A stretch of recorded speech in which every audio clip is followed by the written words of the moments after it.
नमस्कार, आप देख रहे हैं हमारी खास पेशकश और मैं हूं आपके साथ महेंद्र विश्वकर्मा। इस अभ्युदय मध्य प्रदेश में हम आपको बताएंगे कि सरकार के क्या हुए फैसले जो कि मध्य प्रदेश के विरासत से विकास को जोड़कर समृद्धि तक ले जाने वाले हैं। बात होगी मुख्यमंत्री डॉक्टर मोहन यादव के दिन भर के कार्यक्रमों और दौरों की, जहां निर्णायक घोषणाएं और फैसले हुए। तो दिन भर में क्या रहा खास, कौन सी खबर बनी सुर्खियां, आइए जानते हैं इस विशेष कार्यक्रम अभ्युदय मध्य प्रदेश में।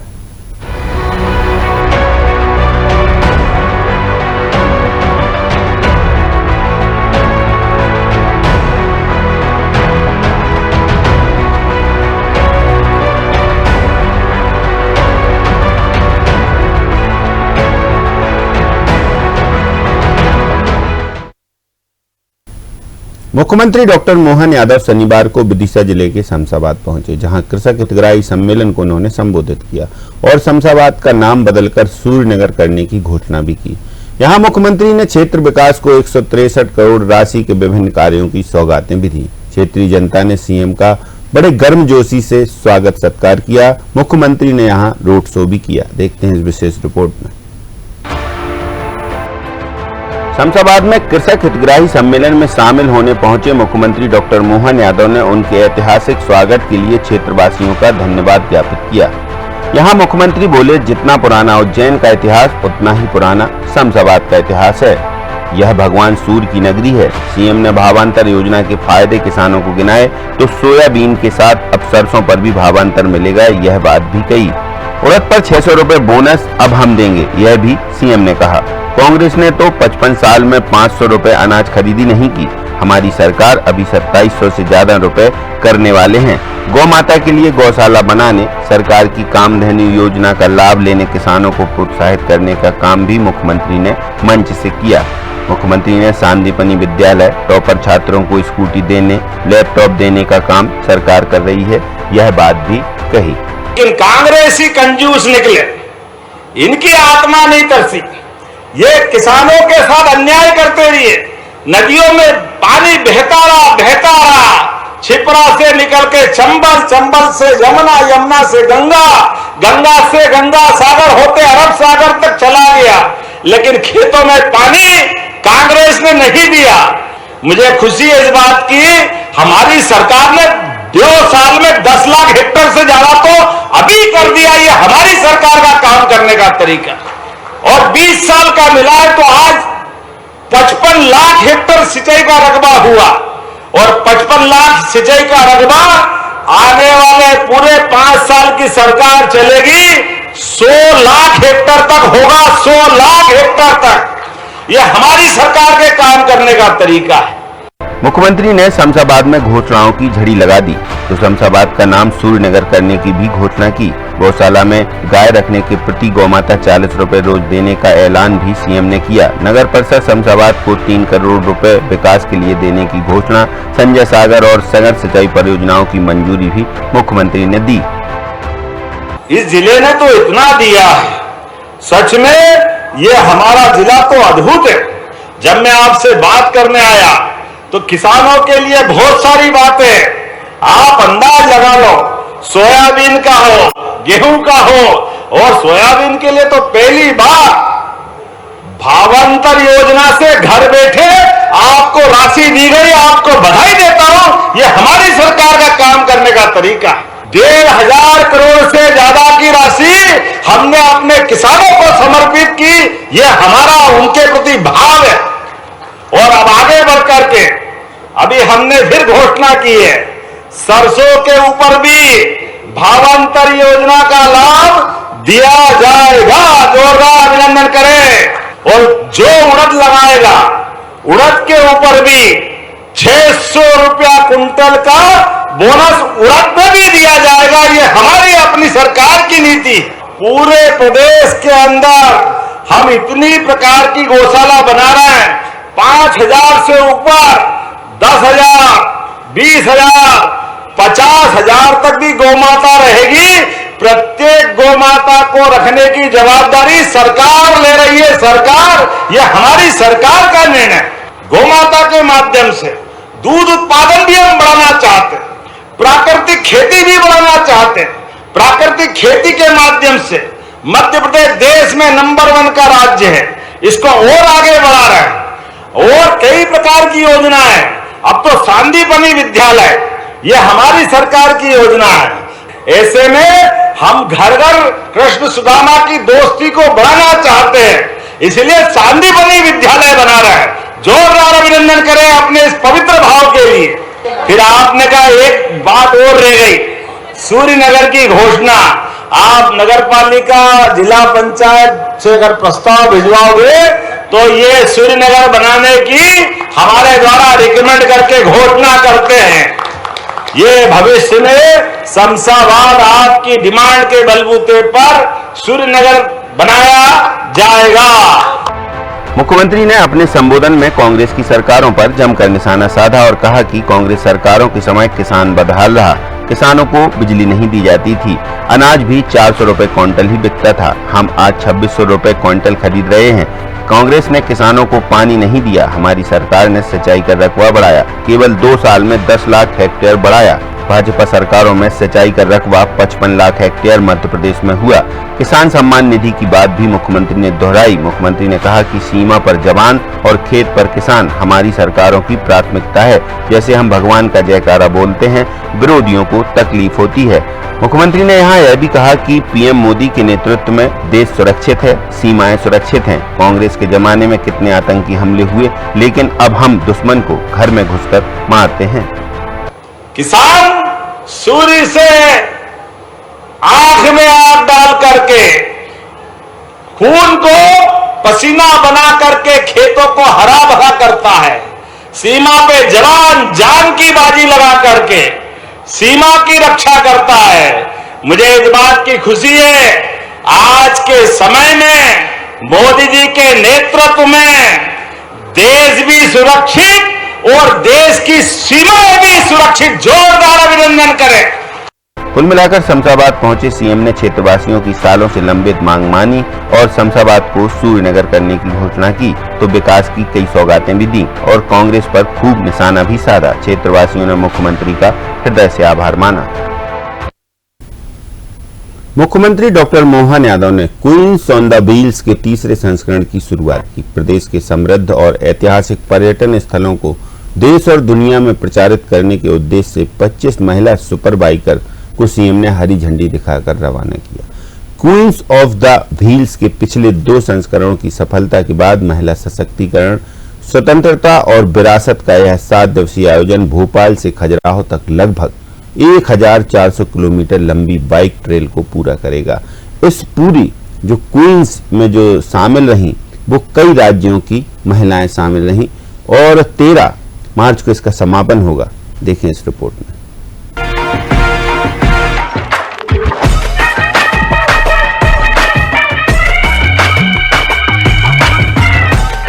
एमपी टूरिज्म बोर्ड की पहल पर क्वींस ऑन द व्हील्स केवल एक बाइक राइड नहीं बल्कि महिला सशक्तिकरण, साहस और मध्य प्रदेश की समृद्ध सांस्कृतिक एवं पर्यटन धरोहर का उत्सव है। देश भर से आई 25 महिला सुपर बाइकर्स इस अनूठी यात्रा के माध्यम से भोपाल से खजुराहो तक प्रदेश के विविध पर्यटन स्थलों का अनुभव करेंगी और उन्हें देश दुनिया तक पहुंचाने में सहभागिता भी निभाएंगी। मध्य प्रदेश टूरिज्म बोर्ड का उद्देश्य ऐसे नवाचारपूर्ण आयोजनों के जरिए प्रदेश को एक सुरक्षित, रोमांचक और विश्व स्तरीय पर्यटन गंतव्य के रूप में स्थापित करना है। मुख्यमंत्री ने इस पहल की खुले मन से सराहना की। हमारे राज्य के अंदर अलग अलग राज्यों से 7 राज्यों से 25 महिला मोटरसाइकिल सवार 7 दिन की यात्रा पे हमारे राज्य के अंदर निकले हैं और इनके माध्यम से ये 1400 किलोमीटर की यात्रा करेंगे। ये हमारे राज्य की खूबसूरती को भी जानेंगे और महिलाएं अपनी मोटरसाइकिल पे भी हमारे राज्य में घूमकर सेफ है, ये दुनिया में संदेश जाएगा। यशस्वी प्रधानमंत्री के नेतृत्व में वो अलग अलग राज्यों से भी आई है, लेकिन हमारे राज्य के अंदर सड़कें अच्छी है, प्राकृतिक आबो हवा अच्छी है, पर्यटन का भी माहौल है, धार्मिक पर्यटन का भी, और बेटियों के प्रति बहुत इज्जत है। ऐसे में एक अच्छे साहसपूर्ण अभियान के लिए हमने 7 दिन की 1400 किलोमीटर की यात्रा को हरी झंडी दिखा करके हमने रवाना किया। मेरे सम्माननीय उच्च शिक्षा मंत्री श्रीमान इंदर सिंह परमार जी और हम सब टूरिज्म डिपार्टमेंट और अन्य विभागों के लोगों ने मिलकर के इस पूरी यात्रा को संपन्न करने का संकल्प लिया था। मैं अब तीसरी बार की यात्रा की शुभकामना देता हूँ। 2 बार हमने और निकाली है और ऐसे सभी प्रकार के साहसपूर्ण कार्यों को बढ़ावा देना हमारी सरकार का कर्तव्य भी है और हम इस तरीके से खासकर बहनों को आगे बढ़ते देख करके सबको अच्छा लगता है। भोपाल से शुरू होकर यह 7 दिन की यात्रा सांची, उदयगिरी, चंदेरी, शिवपुरी, कूनो, ग्वालियर, दतिया, ओरछा और खजुराहो से होते हुए वापस भोपाल पहुंचेगी, जहां 13 मार्च को इसका समापन होगा। मध्य प्रदेश टूरिज्म बोर्ड के इस कदम से राज्य की ऐतिहासिक और पुरातात्विक विरासत को प्रमुखता से दिखाया जाएगा। साथ ही मध्य प्रदेश को महिलाओं के लिए सुरक्षित और समृद्धशाली पर्यटन गंतव्य के रूप में स्थापित करने का ठोस कदम भी इसे माना जा रहा है। यह अभियान कम ज्ञात स्थलों का प्रचार करेगा, रूरल टूरिज्म सर्किट्स को मजबूत करने और राज्य भर में रिस्पॉन्सिबल ट्रैवल को बढ़ावा देने का सशक्त माध्यम भी यह नवाचार बन रहा है। 7 मार्च से प्रारंभ होने वाली यात्रा 13 मार्च तक चलेगी। 1400 किलोमीटर की ये पूरी यात्रा रहने वाली है। हमारे मध्य प्रदेश के सभी ऐतिहासिक, सांस्कृतिक और पर्यटन के लिए प्राकृतिक रूप से परमात्मा की कृपा से आच्छादित सभी टूरिज्म स्पॉट को भी आप देखेंगे। सांची, उदयगिरी, शिवपुरी, चंदेरी, खजुराहो, कूनो राष्ट्रीय उद्यान, ग्वालियर, बितावली, पड़ावली, दतिया, ओरछा, खजुराहो ऐसे सभी स्थानों से होकर के निमाड़ की सादगी, मालवा की जीवंतता, बुंदेलखंड की शौर्य गाथाएं, बघेलखंड की लोक कलाएं, चंबल का गौरवशाली इतिहास और महाकौशल की सुंदरता हमारी इस राज्य की विशेषता है। ऐसे समय में जब हमारे राज्य के अंदर विकास के चारों ओर यशस्वी प्रधानमंत्री के नेतृत्व में देश आगे बढ़ रहा है, मध्य प्रदेश भी आगे बढ़ रहा है, तो देश भी सुरक्षित है और मध्य प्रदेश भी आगे बढ़ रहा है। सभी प्रकार के पर्यटन के साथ पर्यटन विकास निगम ऐसी गतिविधि को बढ़ावा दे रहा है। 14 years old, I have started riding. That's a passion. I like wheels, to be on wheels. I'm very excited to go for ride this MP tourism, which is going to happen from today. This is the day 1. कुल मिलाकर मध्य प्रदेश के पर्यटन को बढ़ावा देने सरकार और पर्यटन बोर्ड के प्रयासों की सराहना की जा रही है। यह पहल न केवल महिलाओं में जागरूकता का आधार बनेगी, बल्कि कम ज्ञात पर्यटन स्थलों की जानकारी भी लोगों तक पहुंचेगी। Desk report, DNA. 3000 करोड़ लागत से बनने वाले Indore Ujjain greenfield non elevated मार्ग के निर्माण की स्वीकृति से यहां के क्षेत्रवासियों में बेहद उत्साह है। शनिवार को मंत्री तुलसी सिलावट के साथ सांवेर विधानसभा क्षेत्र की जनता सीएम निवास पहुंची, जहां सभी ने मुख्यमंत्री का आभार जताया और उनका सम्मान किया। इस मार्ग के बनने से दोनों शहरों के बीच 1.25 घंटे का सफर घटकर सिर्फ 30 मिनट का रह जाएगा। आवागमन अधिक सुगम और तेज होगा और क्षेत्र में व्यापार, निवेश के साथ ही विकास को नई गति मिलेगी। आगामी संघर्ष के लिए भी यह जो रास्ता है अत्यंत सुविधाजनक हो जाएगा और इंदौर उज्जैन क्षेत्र के महत्व को और बढ़ाएगा। मुख्यमंत्री ने सभी का धन्यवाद दिया और भरोसा दिलाया कि क्षेत्र विकास में कोई कसर नहीं छोड़ी जाएगी। आप अंदाज लगा लो, अभी पीथमपुर से जाने वाले लोग जिनको दिल्ली जाना वो पीथमपुर से पहले बदनावर जाते, बदनावर से रतलाम जाते, रतलाम से पहले तो नीमच मंसूर होते कोटा के रास्ते जाते और अब बीच में 8 लेन बन गया तो भी जावरा से इस 8 लेन से गरुड़ होके निकलते। अब इसकी जरूरत नहीं, सीधा आपके यहाँ पीथमपुर से होता हुआ जो एयरपोर्ट पे आते आ रहे उनकी तो बात ही नहीं कर रहा, उनको तो आनंद आएगा ही आएगा, एयरपोर्ट से सीधे निकलेंगे।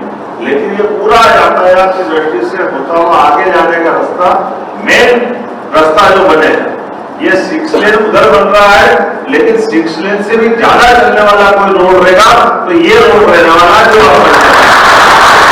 अपने भी आज विश्वास का एक बड़ा आपास का आधार मिला, विकास का इंदौर उज्जैन का नया मार्ग मिला। मेरी अपनी ओर से और छोटे मोटे कोई 1-2 गाँव बच्चे होंगे जहाँ आप कहोगे हमेशा आपके साथ अपने आप खड़े रहेंगे। तो मेरी अपनी ओर से एक बार फिर आप सबका स्वागत, अभिनंदन। मध्य प्रदेश सरकार और मुख्यमंत्री डॉक्टर मोहन यादव किसान कल्याण वर्ष के तहत किसानों को हर संभव मदद और सहयोग कर रहे हैं। फिर चाहे भावांतर में सरसों को शामिल करने की योजना हो या फिर उड़द और फसलों पर बोनस राशि देने की, या फिर समर्थन मूल्य पर गेहूं खरीदी में तय एमएसपी के बावजूद अतिरिक्त बोनस देने का काम सरकार किसानों के लिए हर संभव प्रयास कर रही है। मुख्यमंत्री डॉक्टर मोहन यादव ने गेहूं खरीद पर 40 रुपए अतिरिक्त बोनस देने की घोषणा की। मुख्यमंत्री ने कहा कि 2585 रुपए जो भारत सरकार ने घोषित किया है उस पर 40 रुपए का बोनस हम देंगे। हमारा कमिटमेंट पक्का है, यह उसी का परिणाम है। हमने अपने मैनिफेस्टो में कहा था कि 5 साल में रुपए 2700 क्विंटल गेहूं का दाम देंगे। कांग्रेस ने 55 साल की सरकार में कुछ नहीं किया। सिंचाई का रकबा भी भाजपा ने बढ़ाने का काम किया, तो कांग्रेस पर निशाना भी साधा और किसानों को सीएम ने सौगात भी दी। हमारी सरकार ने तो किसान कल्याण वर्ष घोषित किया है और ऐसे में किसानों के लिए जो बन सकता है वो हम जरूर करेंगे। मुझे ये कहते हुए आनंद है कि इस वर्ष हमने 2585 जो बोनस एमएसपी पे सरकार ने जो डिक्लेयर किया था, भारत सरकार ने गेहूं खरीदी का, उस पर 40 रुपया बोनस दे करके 2625 रुपया हमने बोनस डिक्लेयर, 40 रुपया प्रति क्विंटल डिक्लेयर किया। और ये हमने अपने कमिटमेंट के प्रति हम कितने पक्के हैं ये उसका परिणाम है कि हम 5 साल के लिए जब सरकार में 2023 में अपना मैनिफेस्टो जारी करते हैं तब हमने कहा था कि हम 5 साल में 2700 रुपये क्विंटल गेहूं करेंगे। ये हमारी सरकार का संकल्प है कि हम अब लगभग 2625 तक पहुंचे हैं, 2 साल बीच में है। मैं उम्मीद करूंगा निश्चित रूप से 27 जो हमने घोषणा की 27 होगी, उससे बाहर जाएंगे।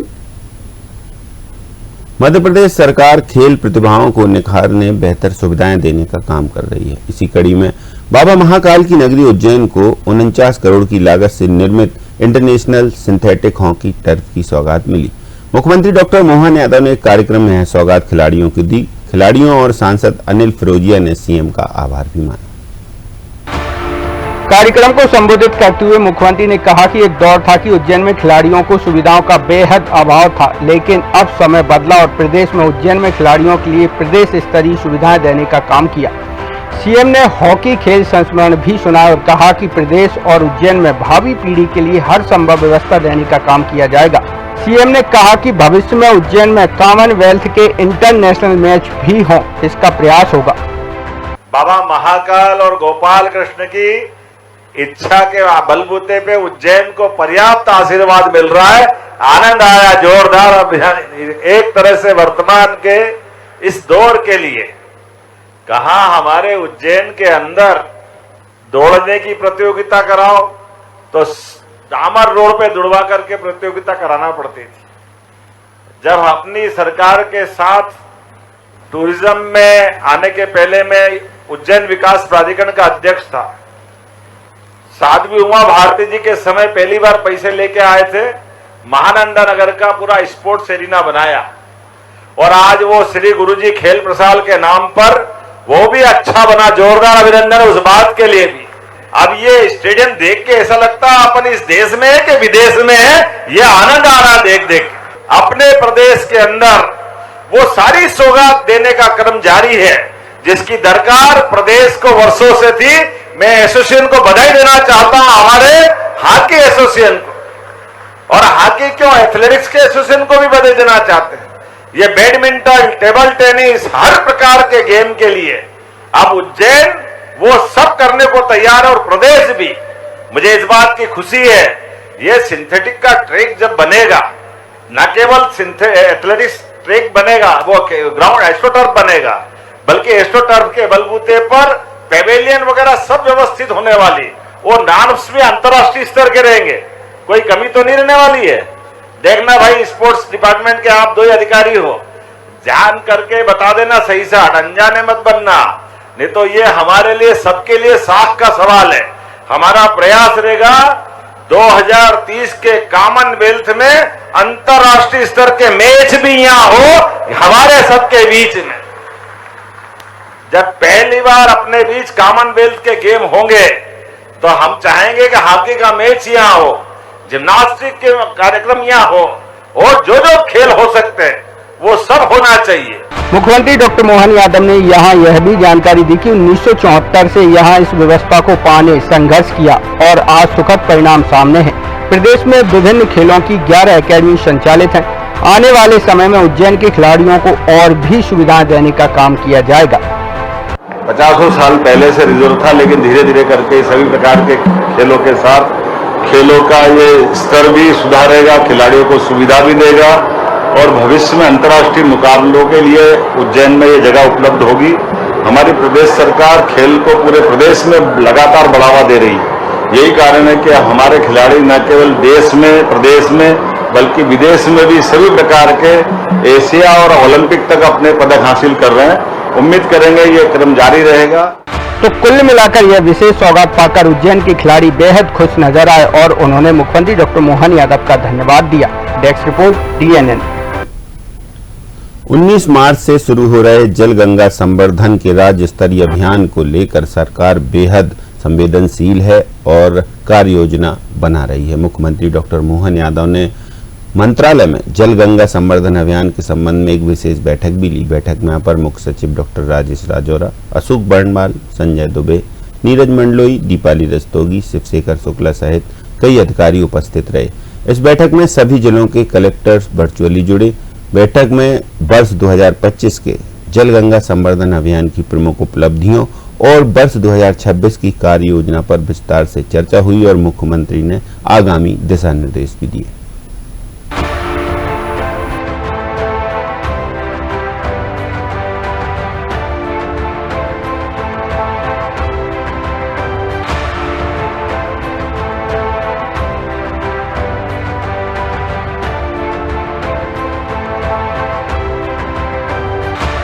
मुख्यमंत्री डॉक्टर मोहन यादव ने निर्देश दिए कि जल गंगा संवर्धन अभियान केवल पर्यावरण नहीं, विकास का आधार भी है। यह भावी पीढ़ियों के भविष्य को सुरक्षित रखने का भी एक प्रयास है।